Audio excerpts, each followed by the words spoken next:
Coming up in today's podcast. Just selling in Canada for $1,790. $1,790 for 22 litres of Omaha tap water. That comes to $81.36 per litre. That's the same price as Johnny Walker Green Label whiskey. Jeez, wow. Quin Global, the defendant, for the purpose of executing a scheme to defraud that existed from on or about April the 1st, 2020 to on or about June the 30th, 2020, and to obtain money or property by means of false or fraudulent pretenses, representations, or promises. We only hired a lawyer because we were told we had to. We were told to get the best we could. We followed counsel on that. Disclaimer. All letters and emails reproduced in this podcast are public documents filed in the USA versus Quin Global and USA versus Petersen and may be downloaded from www.pacermonitor.com. Details of Matthew and Kylie Petersen's real estate transactions are from the Omaha World Herald and from Zillow. No private addresses are disclosed. The audio recording of a priestly conversation with Mike Lawrenson was made with the consent of at least one of the participants as required by Ontario law. Quotations from PBCC Ministry are from Subject Index to the Ministry of B.D. Hales, Bible and Gospel Trust 2014. References to PBCC members as crooks, liars, fools, evil, greedy, deceitful, fraudulent, corrupt, callous, immoral, etc. are the opinion of the author based on the facts presented. Welcome to the Get a Life podcast. Explore survivor stories. Uncover the hidden truth. Join our X-Call conversations. You matter, and so does your story.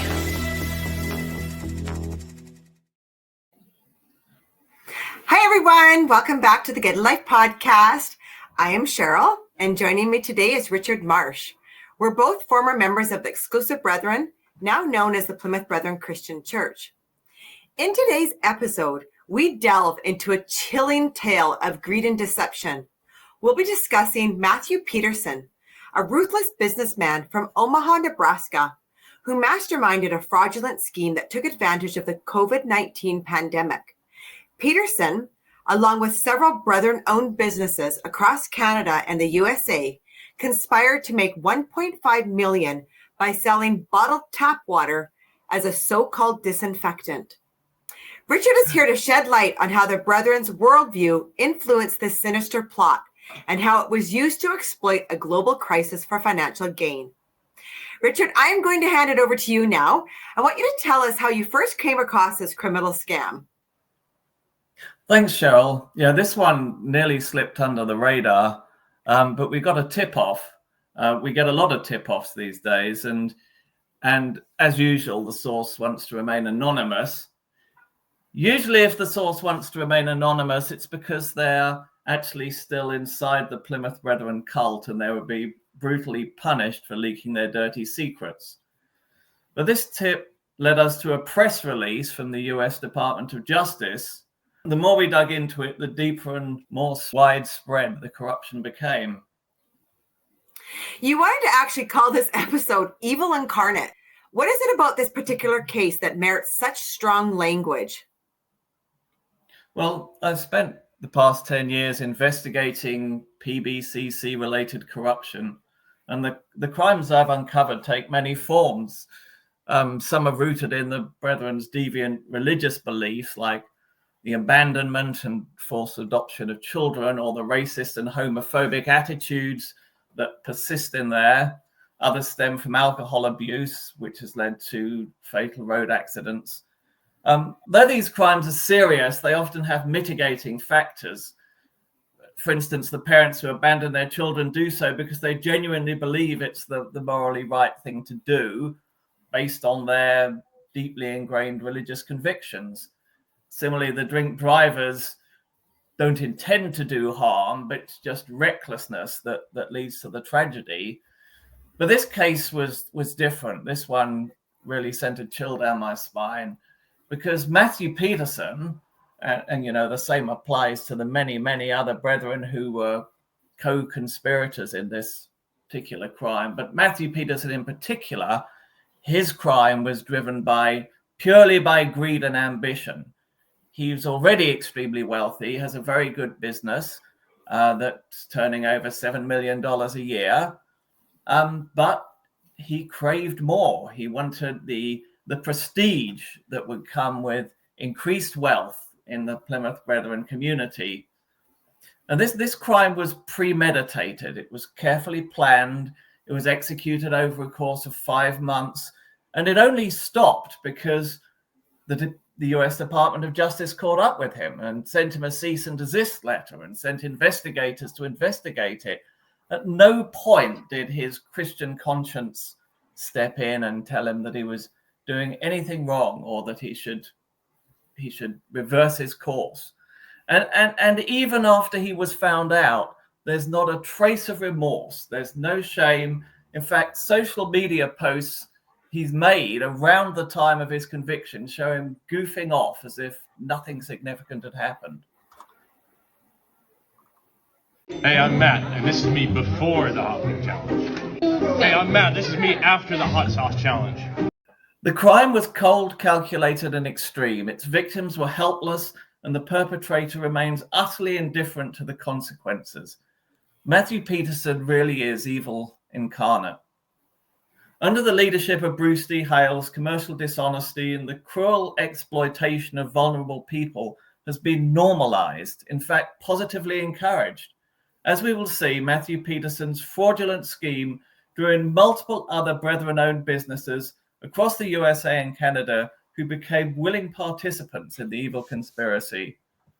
So let's dive in. We'll start by reviewing the US Department of Justice press release. It's a lengthy document, so I've cut out a lot of irrelevant bits, which makes it sound a bit sloppy. You can read the full version online, and we'll include all the links below. So this is titled United States Attorney's Office, District of Nebraska, press release. Omaha company and company president plead guilty to COVID-related crimes. United States Attorney Susan Lear announced today that Quin Global, an entity incorporated in Nebraska, entered pleas of guilty to mail fraud and selling an unregistered pesticide. Matthew Petersen, age 39, of Omaha, Nebraska, the president of Quin Global, entered a plea of guilty to selling an unregistered pesticide. Both Quin Global and Petersen entered the pleas of guilty at hearings on March the 19th, 2024, in front of Chief United States District Judge Robert F. Rossiter Jr. Quin Global is located in Omaha, Nebraska, and is a manufacturer of adhesive and tool systems. Matthew Petersen is the president of Quin Global. In March 2020, Quin Global began efforts to expand its business by manufacturing and selling pesticides. Now, note here that in the US, disinfectant is classified as a pesticide for legal purposes. Quin Global purchased the product, Buckeye Sanicare Lemon Quat, from Buckeye International. Quin Global began diluting and repackaging this product into its own proprietary pressurized canister and application systems. Quin Global sold this diluted product as Ramsol RS1, which it marketed as being EPA approved, that's Environmental Protection Agency approved, and as being effective against the COVID virus. The product being sold by Quin Global was not EPA approved, nor was it registered with the EPA, since Quin Global never sought registration for the product. In April 2020, Quin Global consulted a regulatory consultant, Delta Analytical, regarding the feasibility of registering Ramsol RS1 product, which Quin Global was already manufacturing and distributing. Quin Global was informed of the requirements and did not seek to comply with the required EPA registration requirements.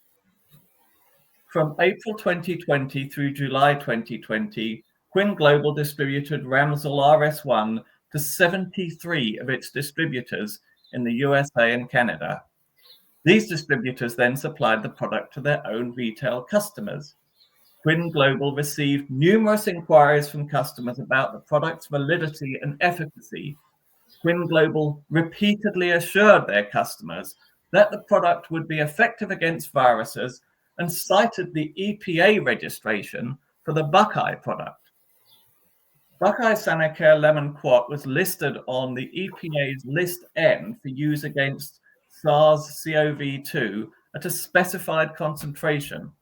For most of its accepted disinfection uses, it is to be diluted at a 1 to 64 concentration, or 2 ounces per gallon of water. On or about April 24, 2020, Quin Global shipped 72 22-litre containers and 20 7-litre containers of Ramsol RS1 to Chemical Concepts Inc. in Huntington Valley, Pennsylvania.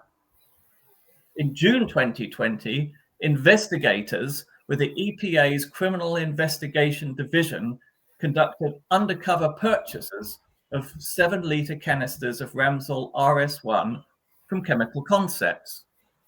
The 2 7-litre canisters of Ramsol RS1 that were purchased from Chemical Concepts were sent to the EPA National Enforcement Investigation Center for further testing.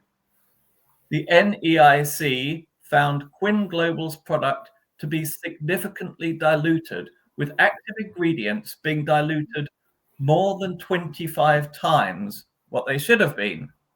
Ramsol RS1 was diluted to a point well beyond efficacy against viruses, and specifically the SARS-CoV-2 virus. Between April 2020 and July 2020, Quin Global, advertising this product as being EPA approved and as being effective against the SARS-CoV-2 virus, sold approximately $1.4 million worth of Ramsol RS1 and $185,000 in related equipment. Specifically, Quin Global sold 1,148 7-litre containers and 3,363 22-litre containers.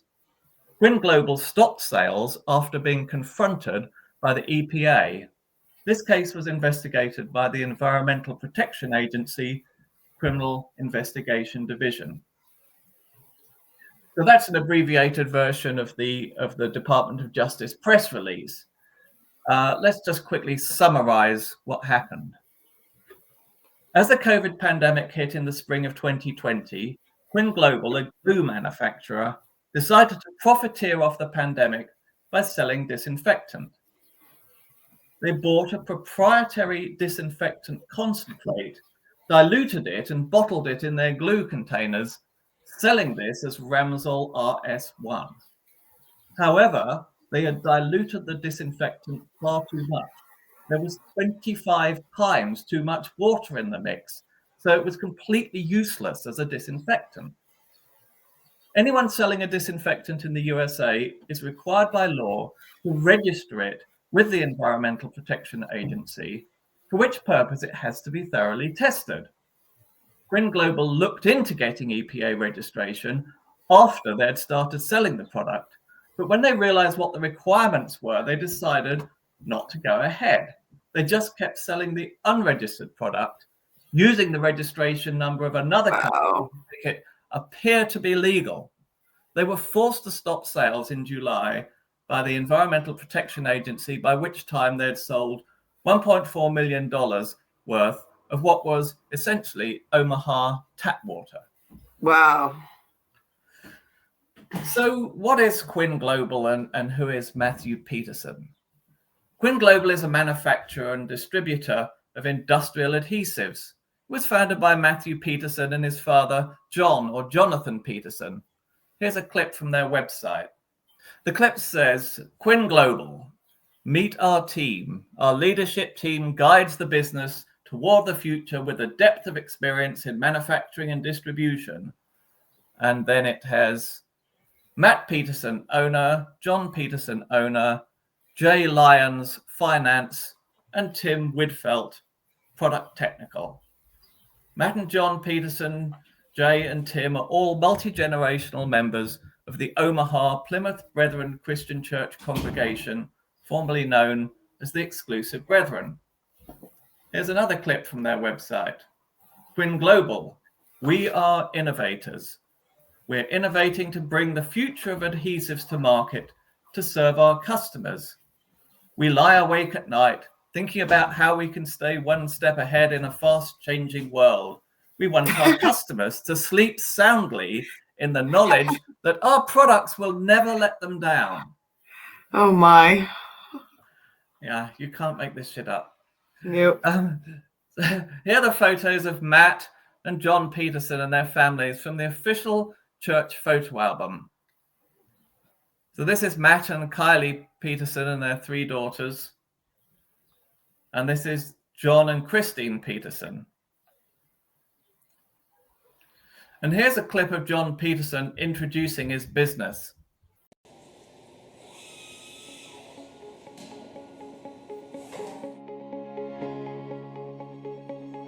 I'm John Petersen. Welcome to Quin Global. In 1979, I founded an adhesive distribution business. In 2008, we decided to take it a level further. We began to manufacture canisters. In 2011, we began using the Quin Global name. And in 2017, we actually spun the business off from the distribution business, and Quin Global became a canister adhesive manufacturing company. So now let's talk about what makes Quin Global unique. Yeah. And here is a clip of Matt Petersen.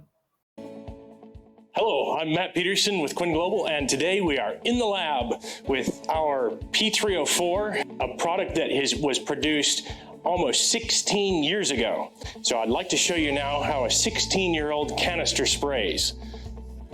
Be prepared to be amazed.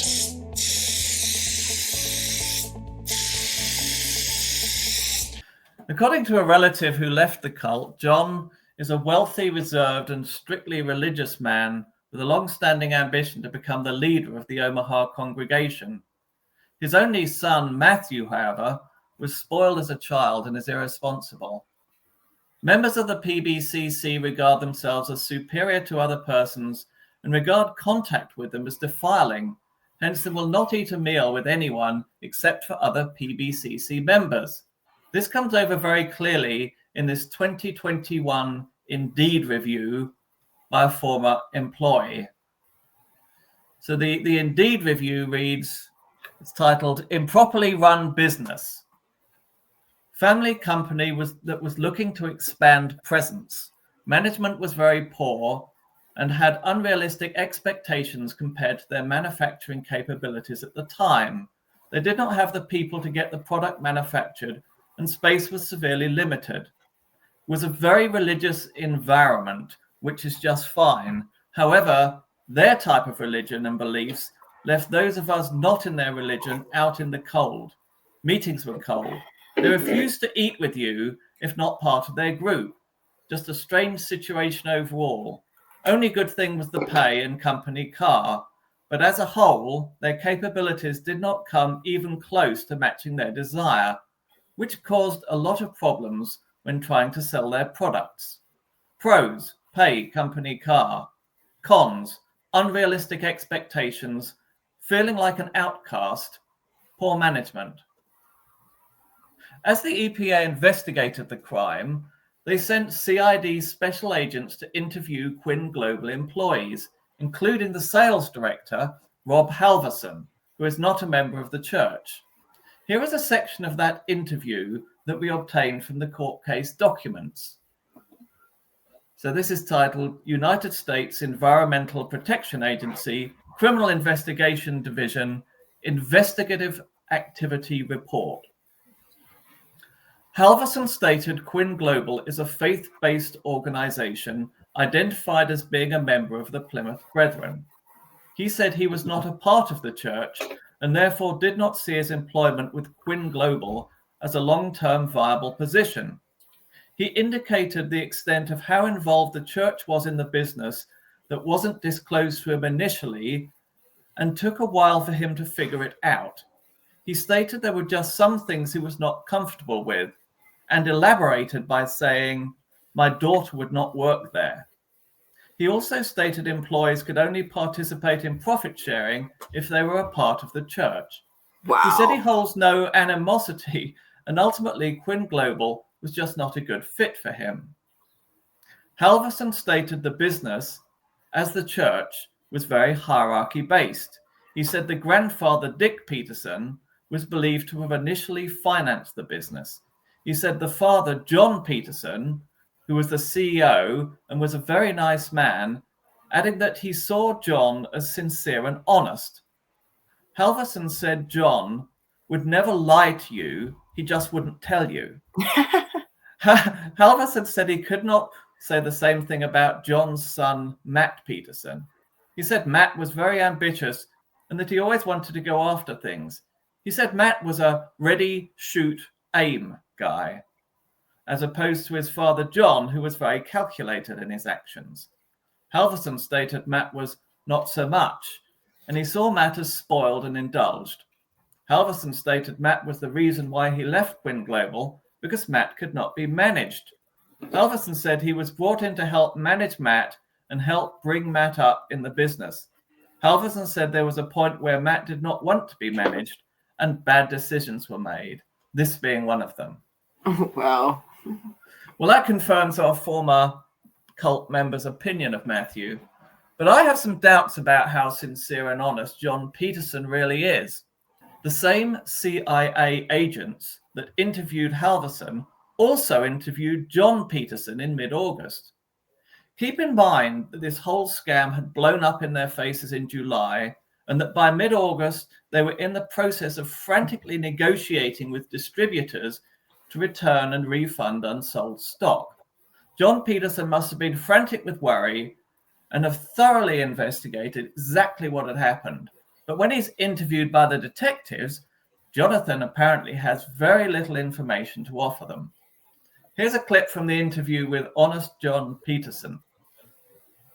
Criminal Investigation Division Investigative Activity Report on August the 13th, 2020, EPA CID Special Agent Hugh McCulloch and Special Agent Adrian Scioli met and interviewed Jonathan Petersen and Matthew Petersen at Quin Global US, located at 5710 F Street, Omaha, Nebraska. The interview was initiated with only Jonathan present, and Matthew joined after the interview had started. When asked why Quin Global began selling the Ramsol product, Jonathan responded, "Well, very simply, you probably have heard of COVID-19. He stated that they had to do something to control the exposure at the Quin Global buildings, such as disinfecting door handles and surfaces. And he said that other people began asking how they were doing so." Now, let me just comment on this, right, at this point. So according to Jonathan Petersen, they just kind of got into this business by accident. There was John in his janitor's outfit, sanitizing the urinals with his handkerchief and a mug full of homebrewed disinfectant. And a customer walks in and asks him to make a batch for them. So they went for it, and before they knew what was happening, they'd accidentally sold $1.5 million worth of this stuff. Sounds really plausible, John. Anyway, the interview goes on. Jonathan stated he was unsure of the process Quin Global would have used to manufacture their Ramsol product, but stated there would have been a dilution of the Buckeye Lemon Quat disinfectant. He said the dilution would have been whatever was specified as published on the Buckeye label. When asked if he knew how much Buckeye Lemon Quat had been purchased or how much Ramsol they had sold, Jonathan stated he did not know. Wow. So John is the owner of the business and the founder of the business, and it's in the middle of a major existential crisis for the business, all centered around the sales of this disinfectant, and he's interviewed by detectives in the middle of it. But he doesn't know anything. He didn't know how they made it, and he doesn't know how much they bought. He doesn't know how much they sold. Doesn't sound like honesty, integrity to me. So now we know the business and the personnel. Let's take a look at the circumstances that led to Matthew Petersen's criminal conviction for fraud. The Plymouth Brethren Christian Church is an exceedingly wealthy prosperity gospel cult led by a tiny clique of Australian billionaires, all of whom are family members or close friends of the cult's global leader, billionaire businessman Bruce D. Hales. The church has an extreme emphasis on wealth and money making, and status within the church is reckoned solely by a member's net worth. When the pandemic struck at the end of 2019, the Plymouth Brethren leadership saw a golden opportunity for some disaster capitalism. Hundreds of interconnected Brethren businesses worldwide, many of which had no prior experience in the medical field, collaborated to scoop billions of dollars of contracts for PPE, COVID tests, hospital gowns, latex gloves, and other pandemic-related products. In many cases, the product supplied was defective or not as specified, leading to numerous multi-million-dollar court cases which are still proceeding. In many cases, these uncompetitive contracts were gained by exploiting the cult's extensive, mutually beneficial links with right-wing politicians. Yeah. The Brethren's unsavory, opportunistic, and exploitative business practices made headlines around the globe. The largest winner of all was Unispace, owned by Gareth and Charles Hales, sons of the Brethren's secretive global leader, Bruce Hales, who goes by the title of the Minister of the Lord in the Recovery, or for short, the Man of God. Let's take a look at just a few of these headlines. So the first headline says, the church, the conservatives, and the COVID contracts. A tiny evangelical sect is connected to millions in controversial PPE spending. And the next one says, religious sect members who obtained $12 million through Manitoba government contracts run companies out of a co-owned buildings, records show. The next one says, second company run by exclusive Brethren members scoop $100 million in COVID contracts. And the next one says, Michael Gove lobbied by COVID VIP lane's biggest winner of PPE contracts. Exclusive. Then Cabinet Office Minister had phone call with Unispace, which weeks later got the first of the £680 million worth of deals. And the next one says, up to £1.1 billion in government PPE contracts awarded to firms linked to religious sect. And the next one says, billions in COVID deals given to firms linked to Plymouth Brethren sect. Exclusive Brethren COVID test supplier sets 14 million Heels district record. And the next one says, Doug Ford's government gave oil company run by members of secretive religious sect millions of dollars for face masks. Other companies run by members of secret religious sect were recently linked to a $2 billion PPE controversy in United Kingdom. It was in this atmosphere of feverish excitement inside the Plymouth Brethren that Matthew Petersen had his brilliant inspiration. Quin Global had all the equipment and expertise needed for filling aerosol cans and spraying equipment with adhesives. Why not fill them with disinfectant instead? There was money to be made in a disaster. We get some idea of his thoughts from this LinkedIn post that he made at the time. He quotes Gary Parr, another Brethren CEO, who in turn misquotes Churchill. Never let a good crisis go to waste. And this is what the post says. This is by Matt Petersen. I have to admit, I got this from one of the CEOs I respect most, Gary Parr. It has such incredible learnings. I just had to share it. Winston Churchill said, never let a good crisis go to waste. Make the most of what you can do. Jeez. Despite having zero knowledge or experience in medicine, Matthew Petersen set out to follow the leadership of the Hales family and profit from the pandemic. In early 2020, Matt managed to secure a very limited supply of a suitable disinfectant concentrate, Buckeye Sanicare Lemon Quat. But Petersen had jumped on the bandwagon too late. As the pandemic ramped up, disinfectant manufacturers couldn't cope with the huge increase in demand, and existing stocks were all reserved for emergency and hospital use. So severe was the shortage by April 2020 that many distilleries changed their output from bourbon to hand sanitizer alcohol.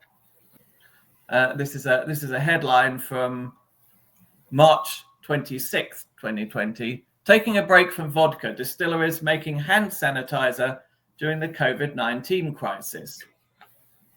Matthew Petersen's dreams of making a fast buck from COVID seemed to be thwarted. The market was going crazy for the product, but the supplies were drying up. Here's another headline, this from April the 1st, 2020. COVID-19 pandemic, shortage of ingredients, delays production of sanitizers. Quin Global had invested deeply into the disinfectant play. They'd come up with a snappy-sounding name and a ram's head logo for their new product line, Ramsol RS1. Disinfectant spray, bactericidal, virucidal, fungicidal, tuberculoidicidal, utilizes chemical known by EPA to kill COVID-19 virus. The Internet Archive's Wayback Machine takes snapshots of websites and archives them so we can see how they appeared in the past.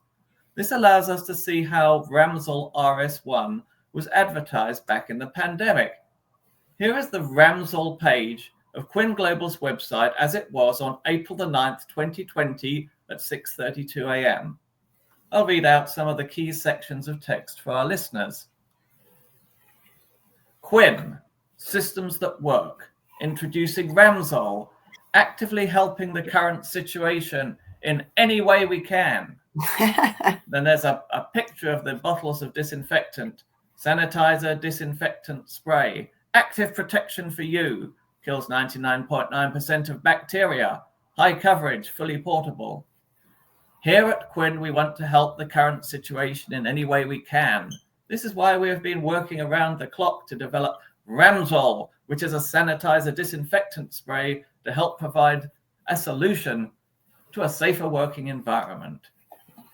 And then there's a headline, how does Ramsol help you?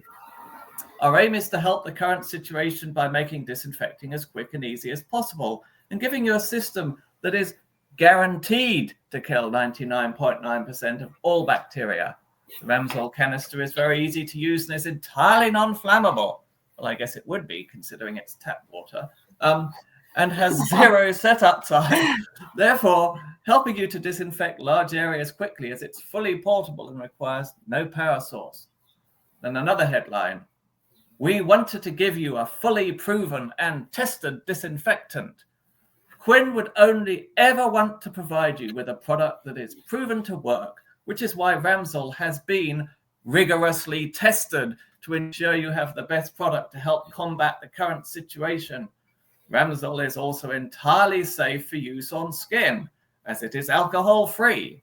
It's also everything else free, but they don't mention that. This means that there is no issue with skin drying, irritation, flammability, or even substance abuse. Well, that's kind of relevant in the brethren community.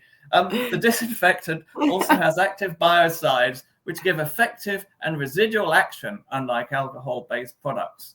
It is also food safe and meets BS, that's British Standard, EN 1650 and British Standard EN 1276 certifications. The disinfectant has a unique dual quat, which provides effective control of the widest range of microorganisms, including bacteria, viruses, and fungi. Next headline, we wanted to turn our expertise in helping the community. Our people are committed to helping and supporting the current situation in every way they can. This is why we have adapted our existing adhesive production facilities to manufacturing spray disinfection. We want to use our technology to benefit as many people as we can by providing the solution to a safer working environment. All our staff are maintaining social distancing rules in the making of Ramsol, and we are adhering to all guidelines provided by the government in ensuring the safety of all staff. I just want to repeat and emphasize again one line from that long promotional blurb. Keep this quote in mind as we continue the story. We wanted to give you a fully proven and tested disinfectant. Quin would only ever want to provide you with a product that is proven to work, which is why Ramsol has been rigorously tested to ensure you have the best product to help combat the current situation. While we will never know exactly what transpired, using the extensive evidence presented in the court case, I'm going to try and reconstruct the events that led to Matthew Petersen's criminal actions. Quin's numerous distributors throughout the USA and Canada were advertising Ramsol RS1 via social media posts, videos, and phone calls. In the fear and chaos of the early days of the pandemic, orders flooded in for this miraculous product. Matthew Petersen soon had $1,585,000 in Ramsol orders on his books and only about 50 liters of disinfectant concentrate with which to fulfill them. The honest and decent thing to do would have been to postpone the orders and wait for the disinfectant manufacturing to catch up with the demand. But Matthew Petersen was not honest and decent. He was a member of the Plymouth Brethren Christian Church. Lying awake at night, Matthew pondered the problem as $1.5 million seemed to be slipping from his grasp. He realized that if he increased the dilution of the disinfectant, he could fulfill more of the orders. The 50 liters of Buckeye Sanacare Lemon Quat that he had in stock would only make 3,200 liters of Ramsol RS1 at the correct dilution ratio of 1 part concentrate to 64 parts water. He had orders for 82,000 liters of Ramsol. A quick calculation showed that by increasing the disinfectant dilution from 1 part in 64 to 1 part in 1,600, he could make enough product to fill his entire order book. So that is what Matthew Petersen did. To state the obvious, the more you dilute a disinfectant, the less effective it becomes. If you dilute a disinfectant to 1/25th of the correct ratio, it ceases to have any germicidal effect whatever. It's no better than tap water. I'm going to give you an example that Brethren members will readily understand. Imagine a glass of whiskey. At 40% alcohol, it's an effective disinfectant, about as effective as correctly diluted solution of Sanacare Lemon Quat. Now imagine you dilute that 1 glass of whiskey with 25 glasses of tap water. The alcohol concentration is now about 1.5%, less than half the strength of a light beer. Has no sanitizing effect at all. From the US Department of Justice website, we know exactly how much of this extremely diluted solution Quin Global sold. Between April 2020 and July 2020, Quin Global, advertising this product as being EPA approved and as being effective against SARS-CoV-2 virus, sold approximately $1.4 million worth of Ramsol RS1 and $185,000 in related equipment. Specifically, Quin Global sold 1,148 7-liter containers and 3,363 22-liter containers. Quin Global stopped sales after being confronted by the EPA. So that's 1,148 times 7 liters plus 3,363 times 22 liters. That makes a total of 82,022 liters of Ramsol. That's 82 tons of fake disinfectant. Wow. To help you visualize what 82 tons of liquid looks like, consider the large articulated tanker trucks that deliver fuel to gas stations. They have a capacity of about 20 tons. Imagine 4 full-size articulated tanker trucks. That's how much Ramsol RS2 Quin Global sold in the USA and Canada. Here is a standard 1 gallon or 2.8 liter jug of Buckeye Sanacare Lemon Quat concentrate. Matthew Petersen added just 9 of these $20 jugs of concentrate to 82 tons of Omaha tap water to make $1.4 million worth of Ramsol RS1. His total cost for materials, including the tap water, was about $300. That is insane to see the visual of that. Yep. Like, what was he thinking? Well, this wasn't a mistake. This was done perfectly deliberately. Wow. He knew perfectly well what he was doing. So yeah, there you go.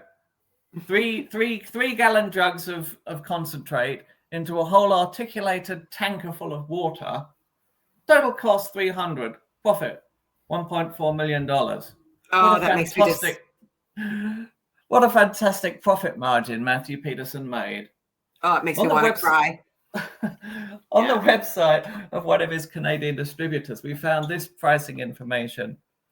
So this is one canister. This is a 22-liter canister of Ramsol disinfectant spray, which was selling in Canada for $1,790. $1,790 for 22 liters of Omaha tap water. That comes to $81.36 per liter. That's the same price as Johnny Walker Green Label whiskey. Jeez, wow. Between the USA and Canada, 1,125,044 people died in the COVID pandemic. 3/4 of those who died of COVID were over the age of 65. In nursing homes for the elderly, the situation was particularly tragic. The lockdown made visiting elderly relatives impossible, and many families were unable to say goodbye to beloved parents and grandparents before they passed away. The dedicated staff in senior care homes across the USA and Canada continue to care for both sick and healthy patients at great personal risk to themselves. The most potent weapon in the fight against the spread of COVID from patient to patient was disinfectant. Here are some headlines to remind you of that dark time when hundreds of thousands of elderly Americans and Canadians, isolated from their families, died alone in nursing homes. So the first one here says, Canada nursing home reels from death of almost half its residents. Okay, so the next one says, Omaha nursing home reports 8th death from coronavirus. This is literally from Omaha, right where this is happening. An 8th resident at a Western Omaha nursing home has died from COVID-19 as Nebraska health officials reported 3 new deaths and 145 new cases of the virus. And the next one says, outbreaks at seniors' homes linked to almost half of COVID-19 deaths in Canada, Teresa Tam says. The next slide says, New York undercounted nursing homes, coronavirus, deaths by thousands. And then the next article says, Canada's hardest hit nursing homes lost 40% of residents in just 3 months of the pandemic. And then it goes on to say, nursing home workers now have the most dangerous jobs in America. They deserve better. And then the next article, a national disgrace, 40,600 deaths tied to U.S. nursing homes. And another article, nursing home lockdowns are forcing families to say goodbye. Into this battle of life and death, Matthew Petersen, with cold calculation, introduced 82 tons of Omaha tap water, bottled and labeled as a tested and proved disinfectant against COVID-19. How many people died as a direct result of this act of premeditated greed and evil? We will never know the actual number, but we can be quite sure that Matthew Petersen and Quin Global have blood on their hands. Absolutely. This is Maureen, one of the tens of thousands of care home staff who are on the front lines in the pandemic. Most care home staff are on minimum wage. Their careful and thorough cleaning and sanitizing of all the touch surfaces and equipment in senior care homes multiple times each day was the best hope of preventing the transmission of the coronavirus to other patients or to themselves. Over the course of the pandemic, Maureen and thousands of others like her used Ramsol RS1 to disinfect senior care homes across the USA and Canada. Think how many people and how many hours it took to spray 82 tons of disinfectant from aerosol cans, and they never knew it was just Omaha tap water. So sad. So what were the consequences for Matt Petersen and John Petersen from their Plymouth Brethren Christian Church congregation? The PBCC are notoriously strict. Separation from evil is the founding principle of their fellowship. Members have been excommunicated for such crimes as owning a radio or TV, attending a football match, or going to the cinema. But in this particular case, there were no spiritual consequences whatever. Matt and John continue as upstanding members of the Omaha congregation without any stain on their character. Why is this? Incredible as it may seem, taking money by deception from non-church members is not regarded as a sin. This stems from the Brethren's profoundly isolationist us versus the world belief system. To Brethren members, the world is a wicked place full of wicked people, and their only purpose in interacting with it is to take what they need from it as quickly and as efficiently as possible. Anyone outside of the exclusive Brethren community is disparagingly referred to as a worldly person or an Egyptian, and Bible verses from the book of Exodus are used to justify spoiling the Egyptians. In other words, taking money from non-brethren. Brethren are indoctrinated from birth that they are God's chosen people and that God has little interest in anyone else, whether Christian or otherwise. As reported by Australian newspapers in 2024, Bruce Hales once preached, "The world is there for our using up of it. The world is there to take what we want from it and leave everything we don't want. Spoil the Egyptians as quick and as fast as you can." Here's an actual scan of a paragraph from the subject index, The Ministry of B.D. Hales, a book that every Brethren household globally has in their possession. "We used to be exhorted when we were younger to spoil the Egyptians. That means you charge the highest possible price to the worldly people. That's the way to get ahead. I mean, materially, you've got to spoil the Egyptians. It doesn't belong to them anyhow, so we've just got to relieve them of it. Got to do it astutely and carefully." And this was said by Bruce D. Hales in a Bible reading in Papakura, New Zealand on the 20th of April, 2004.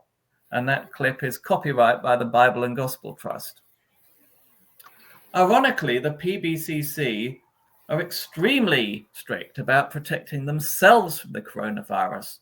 All members had to be fully vaccinated and to take a weekly church-administered COVID test, or they were forbidden to socialize or attend services. But they had no concern at all for the effect of the pandemic on worldly people. It was just a golden opportunity for some disaster capitalism. Even as we write this script in 2025, we hear that the PBCC has put all its members in lockdown in the weeks leading up to their universal meetings in New York. All church meetings are by Zoom only, and socializing is banned, all to protect against any possibility of an infectious disease getting into the New York convocation and reaching the man of God, Bruce D. Hales. Such paranoid extremes prevent infection in their own community, such callous indifference to others. Yep. Let's look now at the legal consequences of this fraud. Here are the legal charges that were laid against Matthew Petersen personally and against Quin Global as a corporation.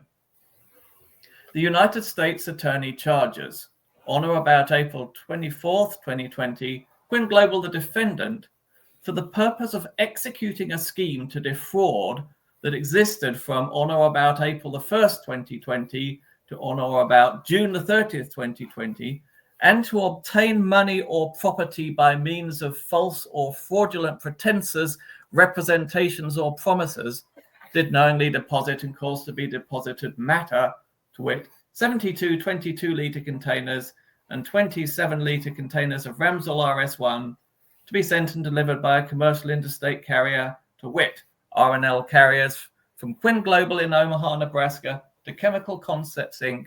in Huntington Valley, Pennsylvania, in violation of Title 18, United States Code, Section 1341. And then this is the charge against Matthew Petersen personally The United States Attorney charges from on or about April the 1st, 2020 to on or about June the 31st, 2020 in the District of Nebraska, defendant Matthew Petersen knowingly distributed, sold, held for distribution, held for shipment, received and delivered and offered to deliver an unregistered pesticide, to wit, Ramsol RS1, in violation of Title 7, United States Code, Section 136JA1A and 136IB1A, United States of America. Plaintiff, Susan Telia, Acting United States Attorney, District of Nebraska. The sentencing was announced in August 2024 in a further press release from the US Department of Justice. It says, Omaha Company and company president sentenced for COVID-related crimes. United States Attorney Susan Deere announced today that Quin Global, an entity incorporated in Nebraska, was sentenced on August the 30th, 2024, in federal court in Omaha, Nebraska, for mail fraud and selling an unregistered pesticide. Matthew Petersen, age 39, of Omaha, the president of Quin Global, was sentenced for selling an unregistered pesticide. Chief United States Judge Robert F. Rossiter Jr. sentenced Quin Global to a total term of 2 years probation and ordered Quin Global to pay a $390,000 fine and $520 in special assessments. Matthew Petersen was sentenced to a 1-year term of probation and was ordered to pay a $2,500 fine and a $25 special assessment. The defendants in this case perpetrated one of the largest COVID-19 fraud cases related to the sale of unregistered pesticides in the country, said Special Agent in Charge Lance Ehrig of EPA's Criminal Investigation Division in Nebraska.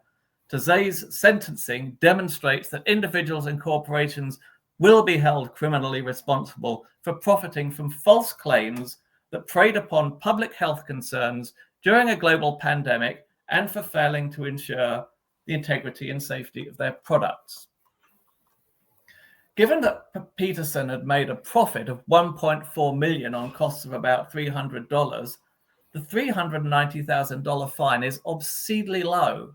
Yeah, It still leaves Petersen with over $1 million of illegally obtained profit.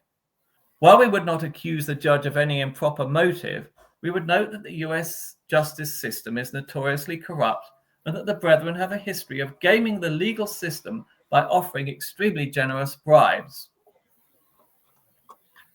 As in this Australian case from 2017, in which Dean Hales paid massive bribes to prevent an adverse witness testifying in a court case. Keep the name Dean Hales in mind. He appears later in the story. Let's take a look now at how Matt and John Petersen enjoy their considerable wealth. Both father and son live in some of the most exclusive McMansions that Omaha has to offer. John Petersen and his wife, just the two of them, live in this gorgeous 5,425 square foot home with 5 bedrooms and 5 bathrooms. Well, that's a pretty spacious pad for 2 people. And now we'll take a look at where Matthew Petersen lives. Here's where it gets very interesting. Let's take a look at the timeline. The EPA busted the fake disinfectant racket in mid-2020. In September 2022, Matthew and Carly Petersen sold their jointly owned 2,350 square foot family home for $320,000. In July 2024, just 1 month before the sentencing of Matthew Petersen was announced, his wife Kylie, on her own, bought a 6,743 square foot McMansion for $1.4 million. On her own, not jointly owned. Why was that? Had she divorced him? No, she hadn't. This is what is politely called asset sequestering. It might also be called laundering the proceeds of crime. Matthew was facing an unknown but potentially very substantial penalty from the federal court. Even more seriously, he now faces the prospects of civil lawsuits, including class action lawsuits for damages. What if a nursing home that used Ramsol was to notice the court case and connect the tap water disinfectant to the deaths of their patients. Matthew could be sued for tens of millions. But now he is safe. Matthew does not own anything at all. The $1.4 million he made from selling Omaha tap water was all transferred to his wife, who invested it in a mansion. The worst that can happen to Matthew is that he has to file for bankruptcy. The profits from his crime are all safely sequestered away. We did you an illustration of 4 large tanker trucks to help you visualize what 82 tons of water looks like. Can you imagine what $1.4 million looks like? Watch this slideshow of Kylie Petersen's humble abode. That's what $1.4 million looks like. Beautiful 2.6 acres of landscape privacy on the premier lane of coveted, name intentionally omitted here, ranches where horses are welcome and trails abound. Step inside and be greeted by a stunning 20-foot high entry with a curved staircase. Imagine gatherings in your spacious great room with a soaring 18-foot ceiling and stone fireplace surrounded by windows with exceptional views. New carpet and paint throughout. This home is an entertainer's dream come true. A formal dining room is next to a large gourmet kitchen and casual dining area. Spacious drop zone. The large main floor office walks out to a composite deck. This impressive home is filled with natural light. Upstairs are 4 updated, generous bedrooms, including a primary ensuite that is a definite 10 out of 10. The expansive walkout lower level was just remodeled and features a large family room including a wet bar, second fireplace, and a game area. A dream fitness room includes a sauna, steam room, and new 3/4 bathroom. There is potential for a 5th bedroom. The gorgeous resort-like backyard offers a swimming pool, hot tub, and fire pit, all surrounded by a wooded private oasis. I don't usually quote scriptures on here, but there's one that applies so potently that it has to be said. For what shall it profit a man if he gain the whole world and suffer the loss of his soul? But there is much more to this story than the despicable Petersens. As we said earlier, numerous other brethren businesses in the USA and Canada were drawn into the scam as distributors for Quin Global's enormously profitable bottled water enterprise. From the court documents, we have identified 13 PBCC businesses that were complicit. Once the game was up, most of these distributors deleted the evidence off their websites and social media, but we have been able to track down 5 very significant PBCC businesses that did a bad job of covering their tracks. Let's take a look at them. First on the list, Greenpoint. Greenpoint Wood Floor Supplies belongs to the prominent Portland, Oregon Brethren leader, John Branson, and his family.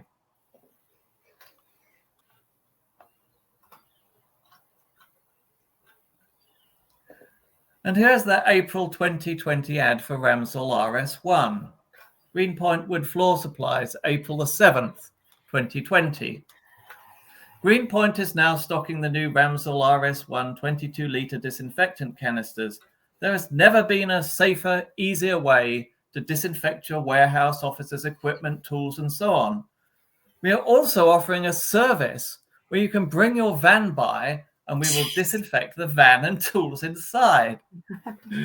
We just had one of our customers get a visit from OSHA, and one of the questions he asked was, how are you disinfecting your tools and job site?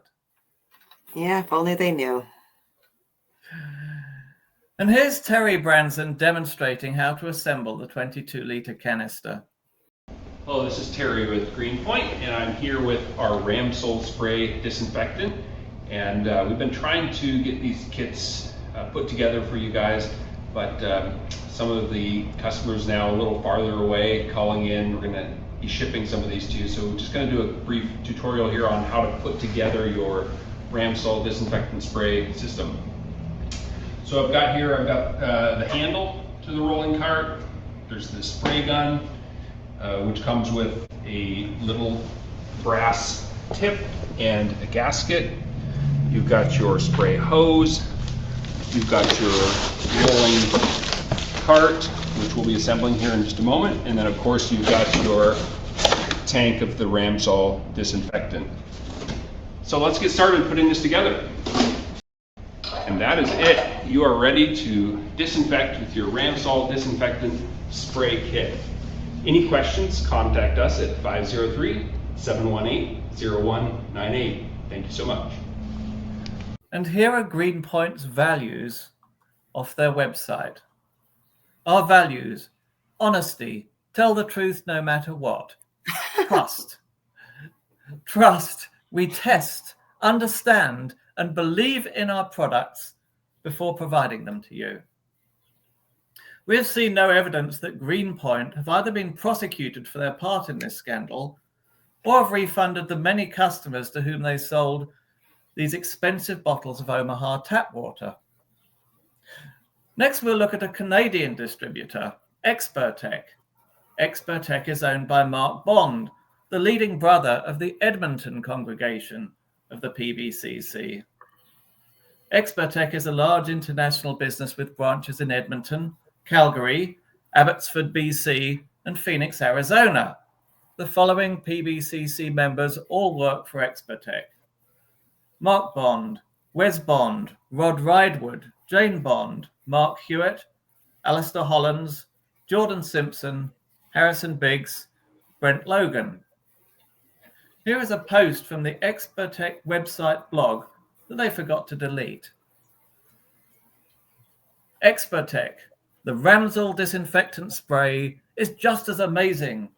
This is a product that quickly kills COVID-19 on nearly any surface, as well as a multitude of other pathogens, is incredibly easy to apply, and due to the nature of the chemical, has a lasting impact.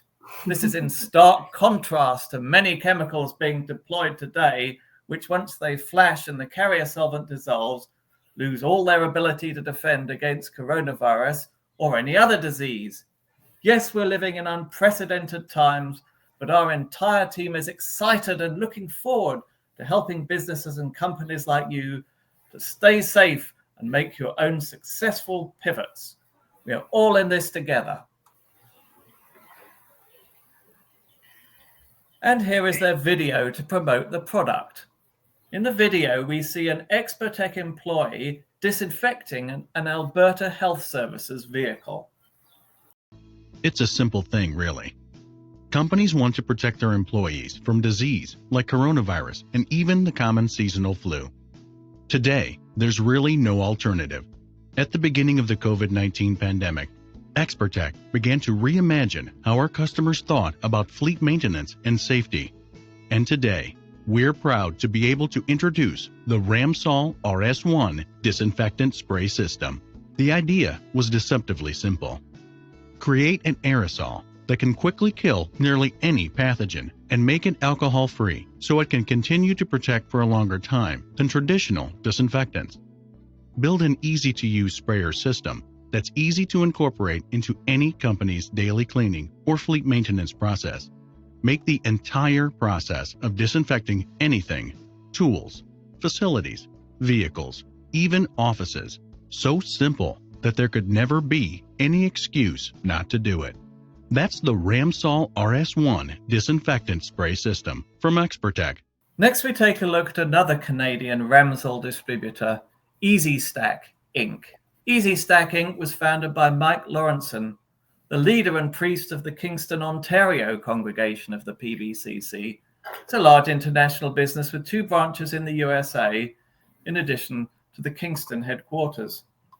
Members of the Lawrenson family all hold the top positions in the business. And the clip from the website says, EasyStack are people: Mike Lawrenson, CEO, Paul Lawrenson, VP of Sales, Shane Lawrenson, Senior Sales Director, Major Commands and Programs, Caleb Lawrenson, Director of Operations. Here is Senior Sales Director, Major Commands and Programs, Shane Lawrenson, doing a video promotion for Ramsol RS1 bottled Omaha tap water.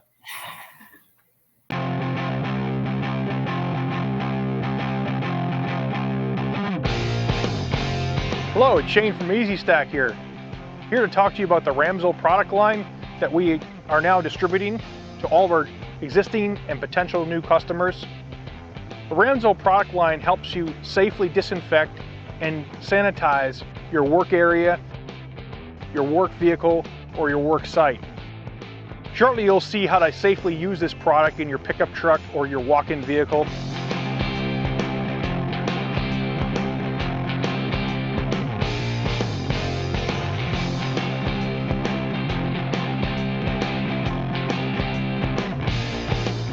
The product line includes 7-liter and 22-liter canisters, the 6-foot and 12-foot flexible hoses, the standard spray gun and the 18-inch wand spray gun, which comes with a spray gun tip, and of course the 22-liter canister trolley to help maneuver and move around the 22-liter canister.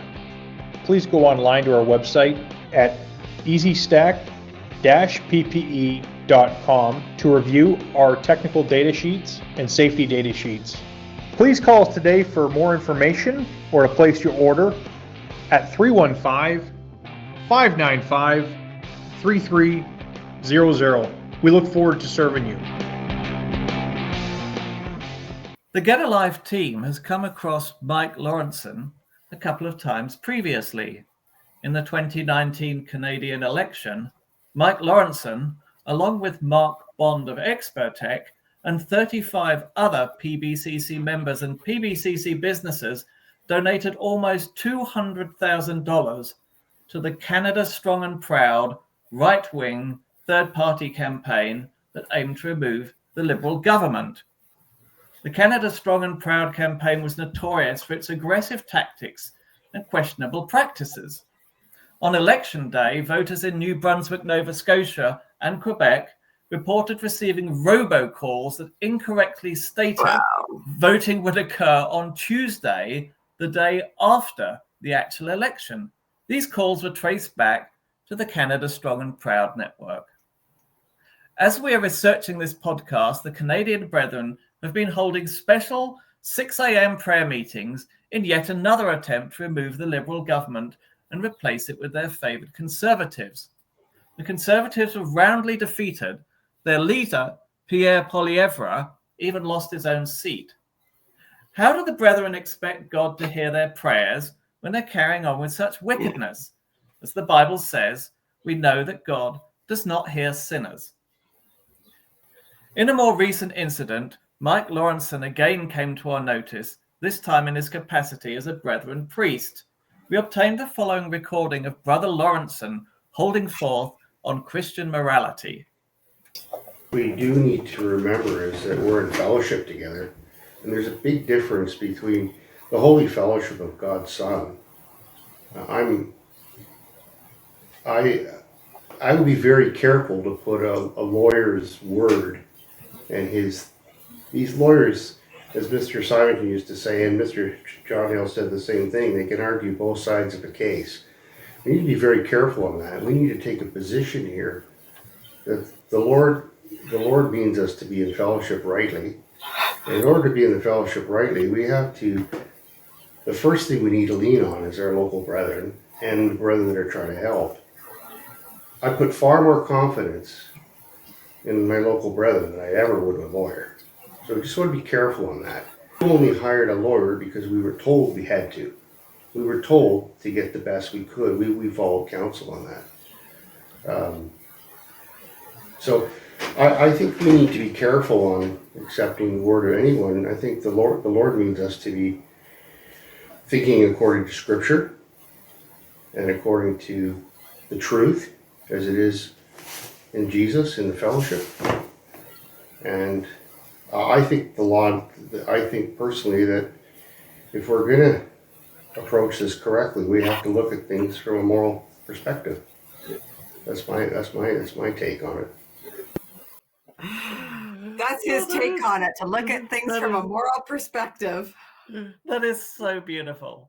As far as we know, neither Mark Bond nor Mike Lawrenson have been prosecuted for their part in the Ramsol RS1 disinfectant scam, either for passing off tap water as disinfectant or for selling an unregistered product. When we checked the Canadian government's disinfectant registry, we found that Ramsol RS1 had never been approved for sale in Canada. The next business to look at is Ox Tools.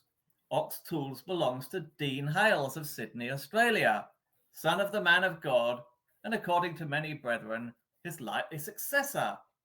What a surprise! What a shock! How bizarre! Something dark and dirty and devious and deceitful and corrupt and callous is proceeding, and the Hales boys have their fingers in the pot. How is it that the Hales boys always gravitate to this kind of filth? Why are they such immoral dotes? I put it down to sloppy parenting. From the court papers, we have an extensive series of emails that show just how deeply Ox Tools was mixed up in this shameless profiteering. It kicks off on May the 5th, 2020, with Ben Stevens and John Cunningham, Global CEO and Global Director of Ox Tools, set up a Zoom call with Matthew Petersen. Subject: Ramsol Ox meeting re-aerosols USA. Note that Carl Fowler of Quin Global UK is also on the call. We'll come to Carl later. This development brings us into the inner circle of the PBCC. Take a look at Ox Tools' board of directors. Dean Hales, founder and global director. John Cunningham, global CEO. Ben Stevens, global director. Following the Zoom call on May the 7th, Ben Stevens emails Matt Petersen. We would like to get Oliver Quincy, Ox Tools AU, to send you the Ox artwork to get a label prepared. Could you also send your flyer to Oliver for us to prepare some marketing collateral? What other marketing pieces need to be prepared? Do you have an SDS and also a detailed data sheet on the effectiveness of the disinfectant? Once we receive the OEM pricing, we can review with the team and get rolling. Thanks for your support. Ben Stevens, Director, Ox Group USA. On May the 8th, Matthew Petersen replies to Ben Stevens. As discussed, we would like a commitment to purchasing in truckload quantities, particularly for private labeling the material. Truckloads consist of 26 pallets, and there are 36 of the 22-litre and 120 of the 7-litre on a pallet. Truckloads can be any combination of the two sizes. We can offer the above pricing for a few initial less than a truckload orders to get you established in the market. Our distributor pricing is also attached. You should be able to sell at the lowest price and still make a reasonable margin. Let me know if there's anything else you need. Matt Petersen, President and CEO, Quin Global. Once the EPA stepped in July and banned further sales, Ox Tools received a refund from Quin Global of almost $30,000, but that was just for the remaining unsold stock. On average, the unsold stock in July was just 30% of the total, suggesting that Ox Tools had sold about $90,000 worth of Omaha tap water in just 3 months. Did Dean Hales, the founder and global director of Ox Tools, care? Not at all. He was far too busy organizing other pandemic profiteering scams through one of his other businesses, Tucson Global. Here are a couple of clippings from the renowned Australian newspaper, the Sydney Morning Herald. Financial records show Dean Hales' company made an extraordinary windfall from COVID, with Tucson Pty Limited's revenue jumping from just $29,000 in 2021 to $739 million the following year with only 6 employees. That's insane. A Tucson spokesperson agreed that the company had experienced exponential growth because, in short, we made good business decisions.